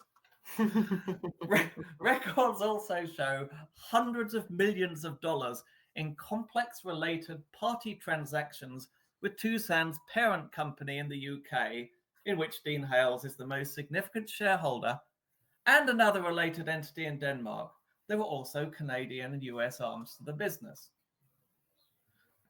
And more recently, in 2023, in July, Tucson ran into trouble with the Australian health regulator, the Therapeutic Goods Administration, TGA, for illegally importing and distributing medical devices, particularly bacterial vaginosis tests and pregnancy test kits, which were not included in the Australian Register of Therapeutic Goods. The Tucson spokesman put this down to a packaging issue. The company was also fined $66,000 in 2022 for persistently failing to provide information to the TGA about its rapid antigen tests. But Ox Tools was not the biggest PBCC customer for Ramsol RS1 tap water disinfectant. That prize goes to SafeSmart Access, who received a refund for unsold stock of $103,426, suggesting that SafeSmart had sold in excess of $200,000 worth of the tap water. And who is the founder and director of SafeSmart? Gregory J. Hales, also known as Greg, the third son of the Brethren's man of God, Bruce D. Hales. On May the 10th, 2024, SafeSmart Access made an extraordinary intervention into the court case in which Petersen and Quin Global were being prosecuted. PBCC member Shane Weirmouth, who heads up the US division of SafeSmart, wrote directly to the judge in an attempt to mitigate the sentencing. Incredibly, the purpose of the letter was to try and infer that this was a victimless crime because Quin Global had refunded customers for unsold stock and that, quote, none of the customers lodged any complaints concerning the product. I will read the letter. It's headed SafeSmart, and it's addressed to Robert F. Rossiter Jr., Chief United States District Judge, 111 South 18th Plaza, Suite 3141, Omaha, Nebraska, 68102, May the 10th, 2024. SafeSmart's relationship with Quin Global. Dear Judge Rossiter, I'm writing to inform you of my company's relationship with Quin Global. From approximately March to May 2020, we purchased a disinfectant product, Ramsol RS1, for use as a spray treatment of surfaces to protect against the COVID virus. We purchased approximately 900 containers and on-sold about 600 of those to our clients. Then we were contacted by Quin to inform us that because the product in the packaged format was not EPA registered, Quin requested that we return all unused product, approx 300 containers, which we did soon after. Quin reimbursed us for the full price we had paid and in addition paid the freight. None of our clients lodged any complaints with us about the product. In summary, we did not suffer any loss because of our relationship with Quin regarding the Ramsol RS1 product. I'm available to provide further evidence if the court requests. Yours sincerely, Shane Weirmouth, SafeSmart, Los Angeles. Let's look now at that recall letter that Quin Global sent to all its distributors once the EPA had caught them red-handed. It says, Valued distributor, due to a misunderstanding between the EPA and Quin Global US regarding Ramsol RS1, we will no longer manufacture or distribute Ramsol RS1. All existing orders will be cancelled. We will cease to take new orders, and all marketing of RS1 will cease until resolved. We are asking all our distributors to cease the sales, advertising, and marketing of Ramsol RS1. Please remove any Ramsol RS1 internet reference or likeness. Quin Global US would like to immediately recall any existing Ramsol RS1 distributor stock back to Quin Global US for refund or credit, whichever is preferred by the distributor. Some EPA registered disinfectant alternatives are listed below. There's a list of disinfectants. To arrange shipment of Ramsol RS1 back to Quin Global US, please email us specifics at, and that's the email address. We apologize for any inconvenience. Please refer any questions to Rob Halverson, Sales Director, Quin Global US. Okay, let's pause here because this is I've been just holding back my insane passion over this. So why wouldn't have this been a massive thing that was put out to anybody who may have purchased this off of all of these different businesses, just like Costco does, right? Or some, there's, when something goes bad and they do a recall notice and anybody... like a car recall. There's a fault in your car's brakes. Bring it into the garage. We'll replace it, or else it may cause a fatal accident. Yeah, or simply just Costco has lettuce that gets recalled or something. You know what I mean? That you hear about it.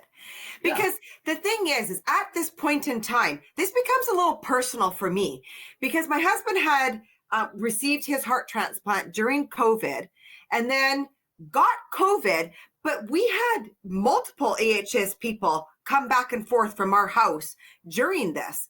And they easily could have brought COVID with them. Maybe that's how my husband got COVID. I don't know. But at the same time, that this letter doesn't even address the severity and the criminality that could have happened from all of this. And we don't know how many people died from this. And I find it hard to believe that the people that were in charge of all of these businesses did not know. Maybe the employees didn't know, but I truly believe that I find it hard to believe that the people that own these businesses didn't fully know what was going on. I think that they did, and I think they might have held it from other people around them. But on another scale of this, that this should have went out into the news. It should have went out just like anything else is recalled. Anybody who has purchased this, please note that it wasn't just a misunderstanding. It literally was just tap water. Yeah, exactly. I mean, this is what's so striking about the recall letter is it's just going to the distributors. There's no suggestion that the distributors should then inform the retail customers. We're actually continuing to use this incredibly dangerous product. It's not dangerous in the sense that it's poisonous, but it's dangerous by omission in the sense that it's actually just tap water, and they're spraying it around to disinfect things in the middle of a deadly COVID pandemic. And it's just staggering. I mean, what the recall letter should have said is something like this. It should have said, please urgently contact every customer who has purchased this product from you and tell them it is not effective at all against COVID and that they should stop using it immediately. But no, it's very clear from the Safe Smart letter that they never informed their customers of the danger they were in. Yeah. How incredibly callous and immoral is that? They asked their distributors to remove any Ramsol internet reference or likeness. Why? Because financially, it was in their selfish best interest to creep away quietly and hope that no one found out and sued. Yeah. It's so freaking heart-wrenching. I spent 4 years disinfecting my house from top to bottom daily to keep my husband alive during this because he was in the very, very prime stages of recovering from a heart transplant. And to know, we lived in Edmonton, we were around these places. It's just so disheartening, the amount of people that could have been affected by this. It makes me just want to sob right here and realize the gravity of the situation.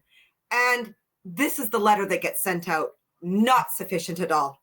Yeah. I mean, these are like we said, these are people who do things like this. They're people who've lost their soul. Yeah. I mean, these are exceedingly wealthy people. I mean, the Hales are billionaires. All the others are multimillionaires. They've all got perfectly good businesses of their own. They've got really good, viable businesses. They didn't need to jump into the pandemic and try and make some extra cash on the side. Exactly. This was just pure greed. Greed.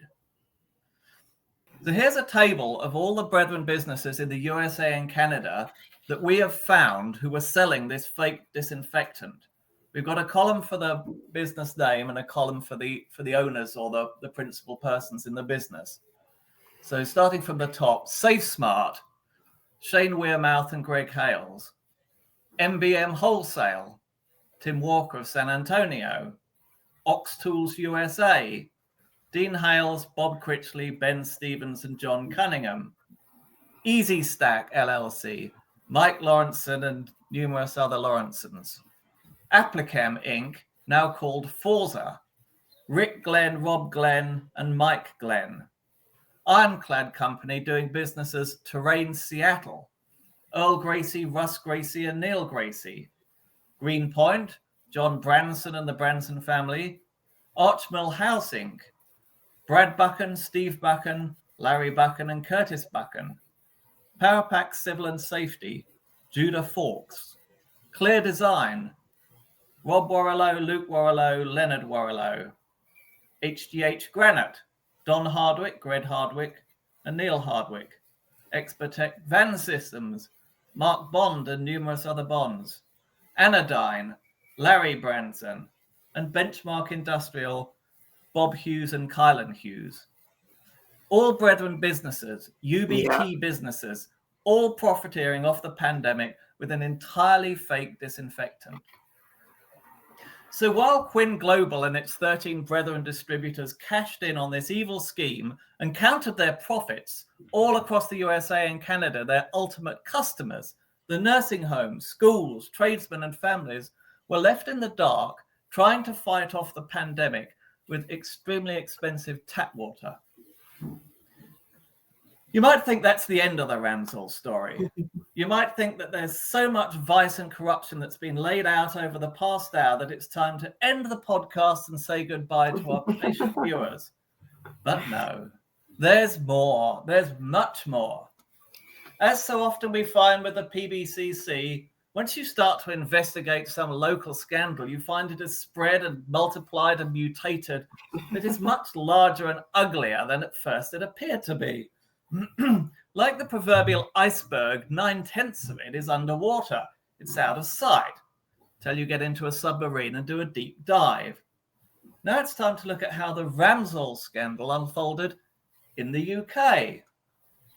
Here's a snip from the Quin UK website. Quin Global, we strive to treat our people and our customers with loyalty, honesty, and integrity. Loyalty, that's a new word. That One School Global education really shines through. But we'll focus on the honesty and the integrity and see how they measure up to that. Remember that Carl Fowler who was copied into the Ox Tools emails? Carl heads up Quin Global in the UK, and he also decided to get onto the PBCC pandemic profiteering bandwagon. And here's Carl Fowler on the subject of Carl Fowler. Carl Fowler, managing director, visionary leader, and people first collaborator, driving strategic growth and long-term ESG sustainable business, global innovator in aerosol and canister adhesive solutions. Carl is a remarkable salesman. He's been trained by UBT to fake sincerity so perfectly you might almost believe that he was sincere. Let's listen to Carl Fowler's Ramsol disinfectant sales pitch. Hello, so my name is Carl Fowler. I'm one of the owners of Quin Global. Traditionally, we're an adhesive manufacturer, but Quin Global is also the home of the Ramsol spray surface disinfectant sanitizer. The Ramsol brand is the most renowned brand and the first brand of a spray surface disinfectant sanitizer in a canister concept. So I just want to go over very simply just the... Let's unpick some of this bullshit. Ramsol is the most renowned brand and the first disinfectant spray sanitizer in a canister concept. This was the launch video. How could it possibly be a renowned brand? And as for being the first spray surface disinfectant canister, here's a Lysol disinfectant aerosol advert from 1968. So good luck patenting that one, Carl. Now, at the touch of your fingertip, you can help protect your home from household germs and destructive mildew. New Lysol spray disinfectant, the pleasant way to eliminate germs, mildew, and the odors they cause, even in spotless homes. In the shower, for example, Okay, that's 2 lies in 22 seconds, Carl. Let's see what else you have to say. Just go over very simply as to why and when we actually brought the concept to the market. At the start of the pandemic, it was very evident that we needed to bring our values of the organization to life. And that really came out in one of the key lines that we have is that we care and value others. And that's not only the people within the organization, but that's our communities around us, the people around the globe. As a global manufacturer, we need to consider the whole globe in relation to this pandemic. Sorry, I'm getting a bit choked up here, Carl. Pass the Kleenex. Care and compassion for others all around the globe. God loves all the little children. What a beautiful altruistic motive, Carl. Let's keep going. Side of the business, we decided to pivot and change some of the production lines into sanitizer production lines, putting 2 additional production lines in to actually facilitate the overall need there was in the market. So that's the reason why we brought the Ramsol material to market. It has a strong, credible value to the user. It's fully backed up by third-party test houses for its efficacy.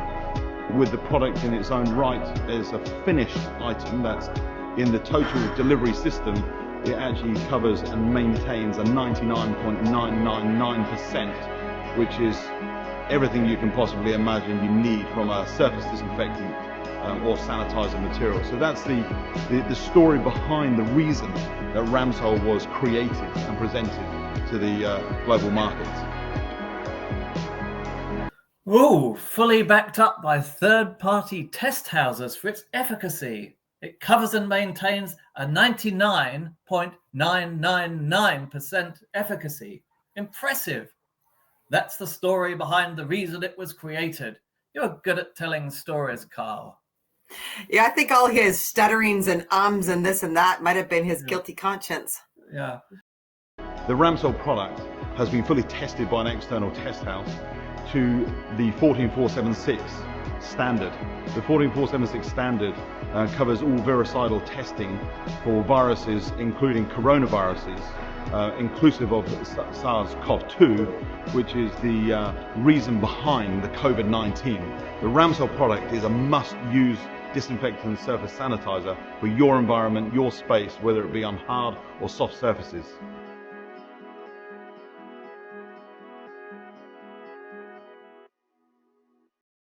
So Carl is doubling down on the third-party test house, and it's certified to British Standard EN 14476 and British Standard EN 1276. But there is even more. In the post that accompanies the video on Quin Global UK's Facebook page, it says, Ramsol kills 99.999% of bacteria and has been tested by third-party testing houses to the below standards. British Standard EN 14476, British Standard EN 1276, British Standard EN 1650, and British Standard EN 13697. Now there's 4 British standards that this product has been tested for by third-party testing houses. But let's take a closer look at these claims. Here is a clip from the video.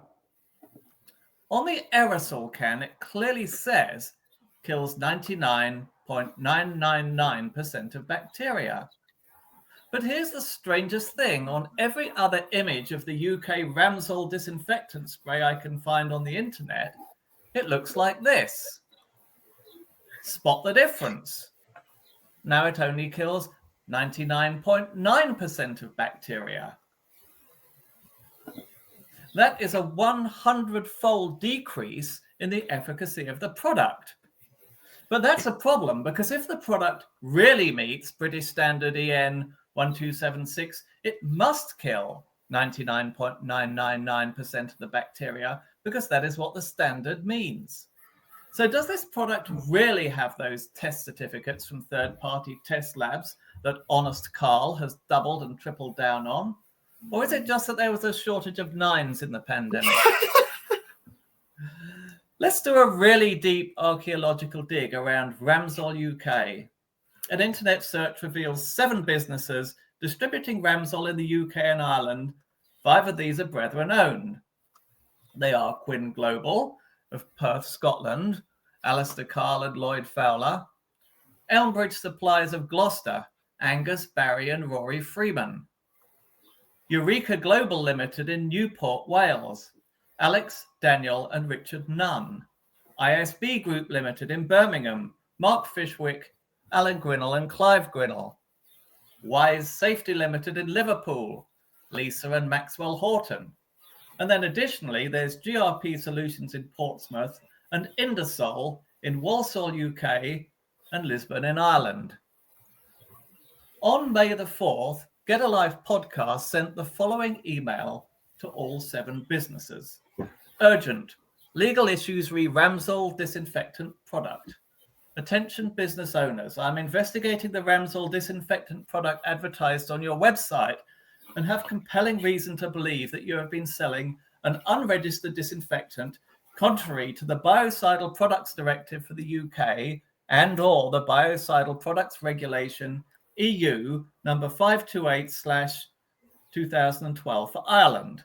This is a criminal offence. Your website and advertising and the product packaging also claims, directly or indirectly, that Ramsol is certified to one or more of the following British standards: EN 14476, EN 1276, EN 1650, and EN 13697. Please provide by return a copy of the relevant British standard certificates from an approved laboratory to verify these claims, and a copy of the registration of Ramsol on the authorized biocidal products list maintained by the Health and Safety Executive, and or the list of biocidal products authorized on the EU/EEA market in accordance with the Biocidal Products Directive, Directive 98/8 EC. Should I fail to receive a prompt response, I will have no hesitation in placing the matter in the hands of the relevant authorities and in denouncing any illegal activities in the public domain. You should take into consideration the recent prosecution of Quin Global USA for selling an unregistered disinfectant. And there's a link to the Department of Justice press release. Sincerely, Richard Marsh, Get a Life podcast. To these 7 emails, I received no response. I then did some further research online and found one document that purported to be a British standard test certificate for Ramsol. Here it is. At a glance, this would appear to be a certificate to say that Ramsol was tested to the British standard EN 14476 standard. It's titled British Standard EN 14476 documentation. But it's nothing of the sort. Just above the table, there was a carefully worded sentence that is an evasion, a deliberate insertion of weasel words, a cunning dodge that makes the whole document an exercise in deliberate deception. This punchline comes just above the table where it says, biocidal efficacy of Ramsol RS2 based on the active ingredients. Based on the active ingredients. What that means is they've simply estimated or projected what the expected performance of the sanitizer would be based on the chemicals they put into it. It also proves that the sanitizer has never been tested as a finished product, because if it had, it would say, based on laboratory tests of the product, and the certificate would have the name of the testing laboratory on it. Let's give you an analogy. Imagine you're stopped by the police while driving and they ask to see your driving license. You either have a valid driving license or you don't.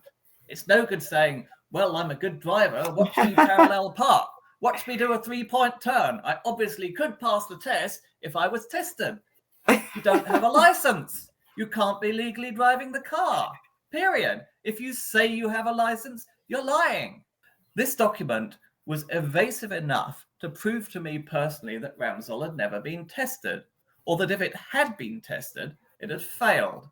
But to be absolutely fair, I emailed Carl Fowler personally on May the 7th to give him every chance to prove that he was not a liar before we published this podcast. Here is what I said. Legal issues re Ramsol claims. Hi, Carl. You have repeatedly and publicly claimed that your Ramsol product is third-party tested to meet several British standards. You also claim honesty and integrity as core values of your business. Despite extensive inquiries and despite emailing 7 of your UK distributors requesting the certificates, I've been unable to find any evidence whatever that Ramsol is certified or ever has been certified to those standards. This is your last chance to validate those claims. I also note that Ramsol was never registered as a disinfectant with the Health and Safety Executive as is required by law. Selling an unregistered disinfectant is a criminal offence. I'm giving you a full and fair opportunity to justify yourself. If I do not receive a satisfactory response by the weekend, I will publicise this issue as widely as possible and notify the relevant authorities. Sincerely, Richard Marsh, Get a Life Podcast. Carl's reply came the same day. Re-legal issues, re-Ramsol claims. Dear Richard, thank you very much for your message and for bringing your concerns to us. We can confirm that we were fully compliant with all applicable HSE and BPR regulations during the period Ramsol was on the market. The product was fully tested and approved in line with the relevant standards at the time. Should you wish to take this matter further, I would be happy to put you in direct contact with our legal team, who is fully aware of the situation and prepared to handle any additional requests. Thank you again for your understanding. Warm regards, Carl Fowler, Managing Director, Quin Global. Carl had confirmed nothing. He had provided no Health and Safety Executive registration number, no certificates or any other documents to show that the product passed the 4 British standards he claimed. Just some abstract waffle and a veiled threat about his legal team, who is fully aware of the situation. I suppose that was meant to frighten us, but it didn't. That's why you're watching this podcast now. Let's be absolutely clear. Ramsol is not on the UK authorized biocidal products database. You can search the database online. There is no Ramsol on it. There are no products at all by Quin Global on it. Same with the EU biocidal products database, which applies to the sales in Ireland. It's not on the database. It's an unauthorized biocide. Ramsol has not been tested by third-party laboratories and certified to pass British Standard EN 14476, EN 1276, EN 1650, and British Standard EN 13697. This is all fake. This is all lies. This is all entirely fictitious. Carl Fowler deliberately and knowingly created this entire farrago of falsehoods. And then he makes a video of himself looking straight into the camera and spewing out lie after lie after lie while giving the impression of profound sincerity and concern and compassion for mankind. Let's listen to it again. Hello, so my name is Carl Fowler. I'm one of the owners of Quin Global. Traditionally, we're an adhesive manufacturer, but Quin Global is also the home of the Ramsol spray surface disinfectant sanitizer. The Ramsol brand is the most renowned brand and the first brand of a spray surface disinfectant sanitizer in a canister concept. So I just want to go over very simply as to why and when we actually brought the concept to the market. At the start of the pandemic, it was very evident that we needed to bring our values of the organisation to life, and that really came out in one of the key lines that we have is that we care and value others. And that's not only the people within the organisation, but that's our communities around us, the people around the globe. As a global manufacturer, we need to consider the whole globe in relation to this pandemic. So with the adhesive side of the business, we decided to pivot and change some of the production lines into sanitizer production lines, putting 2 additional production lines in to actually facilitate the overall need there was in the market. So that's the reason why we brought the Ramsol material to market. It has a strong, credible value to the user. It's fully backed up by third-party test houses for its efficacy. With the product in its own right as a finished item that's in the total delivery system, it actually covers and maintains a 99.999%, which is everything you can possibly imagine you need from a surface disinfectant or sanitizer material. So that's the story behind the reason that Ramsol was created and presented to the global market. Hi, I'm James Tully, owner of Limitless Fitness 24/7 Cumbernauld. We've been looking for the best way to sanitise the gym and keep the members safe against COVID-19, and I feel by far this product is the easiest, most convenient way to do so. You spray the machines down, the dumbbells, the cardio area, the whole gym within 5-10 minutes, and I'm looking forward to hosting the gym and keeping the members safe. The Ramsol product has been fully tested by an external test house to the 14476 standard. The 14476 standard covers all virucidal testing for viruses, including coronaviruses, inclusive of SARS-CoV-2, which is the reason behind the COVID-19. The Ramsol product is a must-use disinfectant surface sanitizer for your environment, your space, whether it be on hard or soft surfaces.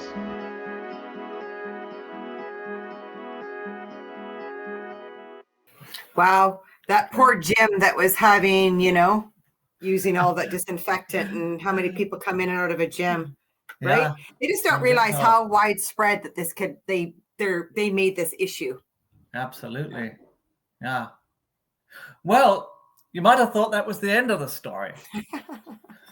There can't be any more evil pandemic profiteering going on around this disinfectant, can there? Oh, yes, there is. It's called Zapptizer. Zapptizer is the brainchild of Craig Michel. Craig is a well-known Brethren member from Perth, Scotland, the same Brethren congregation as Carl Fowler. There's actually another connection between Craig Michel and Carl Fowler. They are brothers-in-law. Craig's wife, Libby, is Carl Fowler's sister. Here's a news clipping about Craig Michel. 110-mile-an-hour shame. A businessman was clocked doing 110 mph on his way to church in a blizzard and with 2 children in the back. Craig Michel, 32, led police on a 16-mile high-speed chase as he raced to the Brethren Church in Kirkcaldy. Yesterday, Michel of Lauder Crescent, Perth, who already has 6 points on his license, was banned for a month at the Perth Sheriff Court. A sheriff spared him a 6-month ban due to the effect it would have on his building supplies firm. Wow. And I just want to reiterate that was 110 miles per hour, not 110 kilometers. Yeah. In a blizzard with 2 kids in the back. And again, just a staggeringly light sentence. Like the influence the Brethren have. I mean, no doubt he got a QC, an absolute top lawyer to defend him. And he probably paid $100,000 in legal fees, but he got off with a 1-month driving ban. That's ridiculous. Staggering. Yeah. The Craig's business is called Zappshelter. He sells agricultural buildings. But in 2020, he suddenly decided to set up a sanitizer business called Zapptizer.com. Here's a blurb from Rocket Reach about Zapptizer. Zapptizer information. As COVID-19 began to spread westward, we realized that by mobilizing our contacts and expertise, we can make a real difference to people's lives in these challenging times.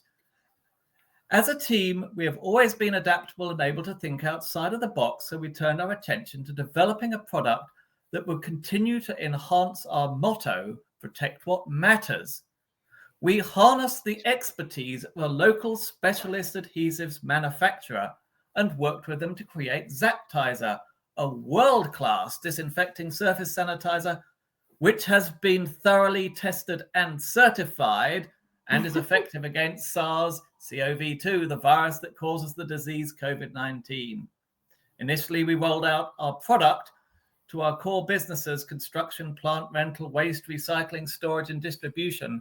But very quickly, it gained traction in other areas such as car dealers, rental companies, fleet operators, community transport operators, local authorities, and the police force. No matter how big or small your organization, we are here to help you to protect what matters. Your people deserve to feel safe, so reassure them with Zapptizer. Just note that line: we harness the expertise of a local specialist adhesives manufacturer. Craig Michel is from Perth in Scotland. Carl Fowler is also from Perth in Scotland. The specialist adhesives manufacturer was Quin Global. And here is the product. It's just Ramsol with a new label.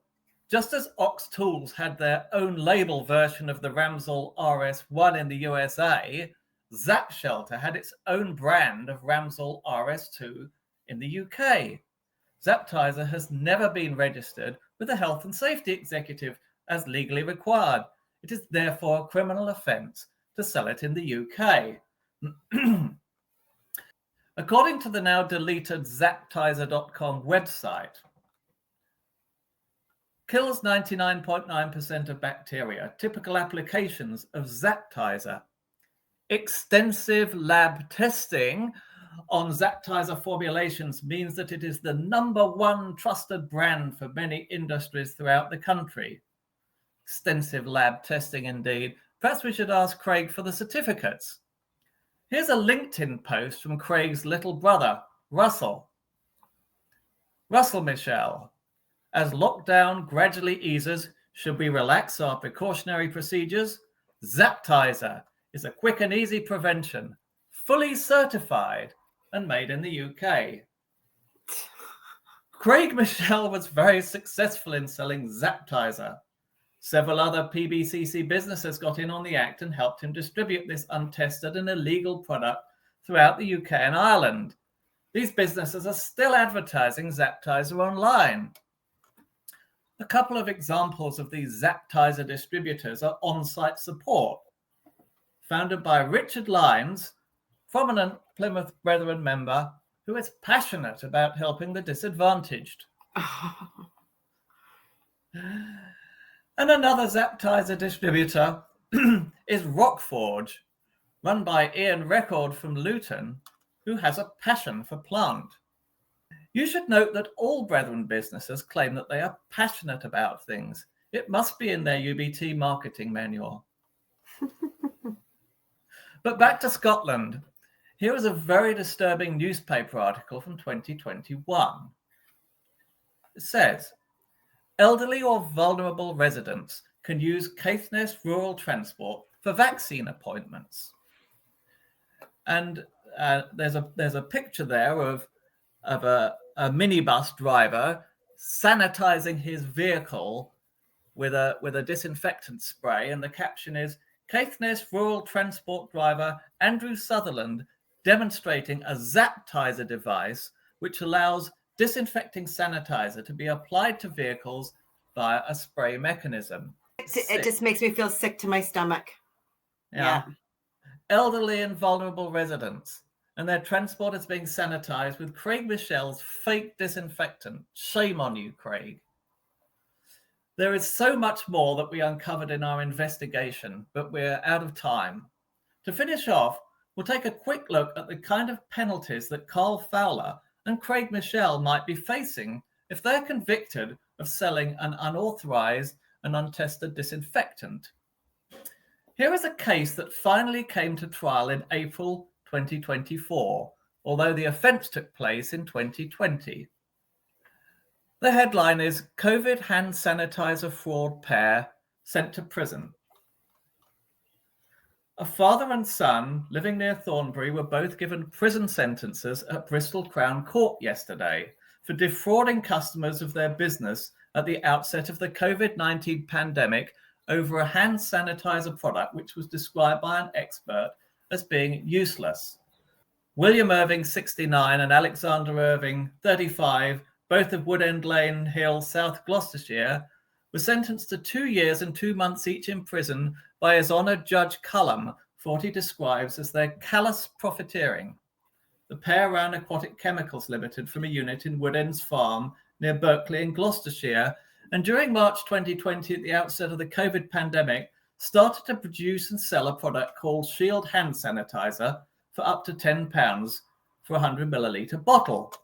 The product labelling claimed an alcohol content of 70% that could kill 99.9% of germs and was effective against coronavirus, and indicated it had been laboratory tested by the World Health Organization. Oh, wow.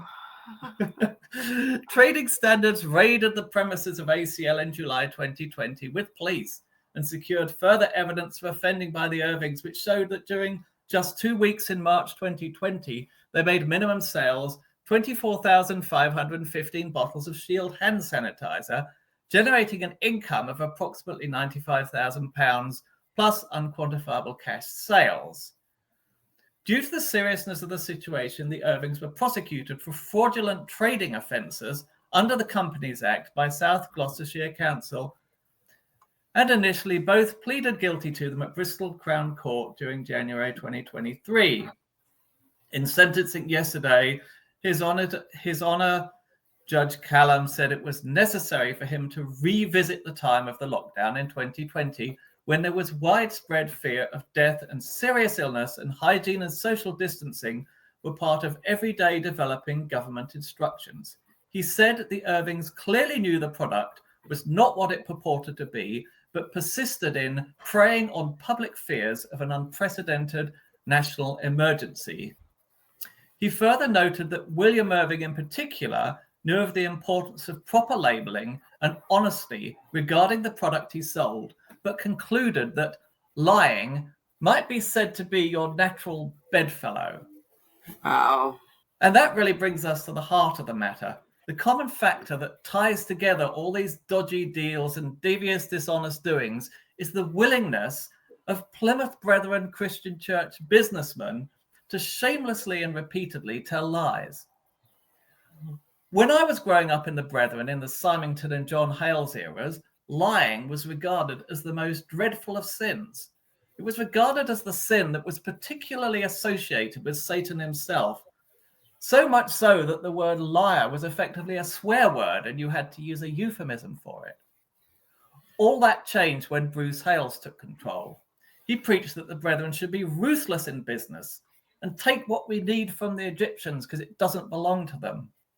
As for lying, he leads by example, sending out Brethren spokesmen, starting with his own brother Daniel, and then going on to the current incumbent Lloyd Grimshaw, to issue patently false statements to the media, deliberately bearing false witness to the whole population of Australia. And what is the Brethren's plan when they're caught out lying? They tell a whole bunch more lies to cover up the first lie, as we have just seen this month with Grimshaw's absurd denial that the Brethren were organised to mob polling booths to influence the federal election in Australia. In closing, an appeal to those current members of the PBCC who are watching this video. According to your own doctrine of separation, you are required to withdraw from iniquity. According to your beliefs, if you break bread with a wicked person, you become contaminated by that wickedness too. It's time to ask yourself the question, why am I still breaking bread with such evil persons as Matthew Petersen? Why am I content to be led by liars and crooks, persons who have gained the whole world in luxury living but have lost their souls? And can a church that goes to great lengths to both privately encourage and publicly cover up fraud of this kind really be God's chosen special people on earth? Don't you think it's time to get out of the cult? And I would add to that in regards to the whole lying bit, that now they view treachery. Treachery is worse than stealing. So they've replaced lies now with the word of treachery. So it's if you go against what they're doing, that is the worst sin. And I can guarantee you that treachery is not the worst sin. say what they call treachery is what we call whistleblowing. In other words, if you're a member of the cult and you report on any of this criminal activity or dangerous fraud to the police, or, you know, God forbid, to us people that they call opposers, you're regarded as a traitor, and that's regarded as a far worse crime than the crime you're reporting on. Yeah. So it's not true, right? I mean, you guys all know inside there that after you hear these scandals, one after the other, it's getting to that point where you just need to leave, just get out and, you know, claim what little bit you have left and rebuild. I appreciate you, Richard, coming on and explaining all that for everybody. That was laid out very well in black and white. And yes, we will be sending this to the appropriate people that we need to. And, you know, coming from a personal interest in this in my own self is, this very much needs to be dealt with. So thank you so much. You're welcome. Until next time, everyone, much love to you all. Bye-bye. How can you support Get a Life podcast? You can donate internationally via PayPal at www.paypal.me/getalifepodcast. PayPal also has a QR code that can be scanned. Or donate to our Get a Life podcast GoFundMe.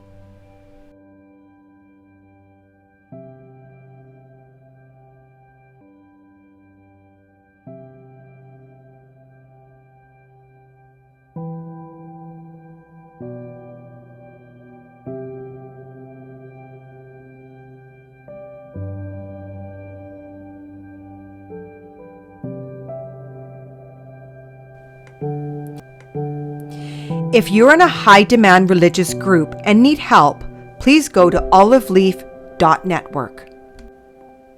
To share your story or be a guest on the show, email info.getalife@proton.me. Check out www.get-a-life.net for Get a Life merchandise, books, and ways to support or get support. Please remember to like this video, subscribe to Get a Life, and comment.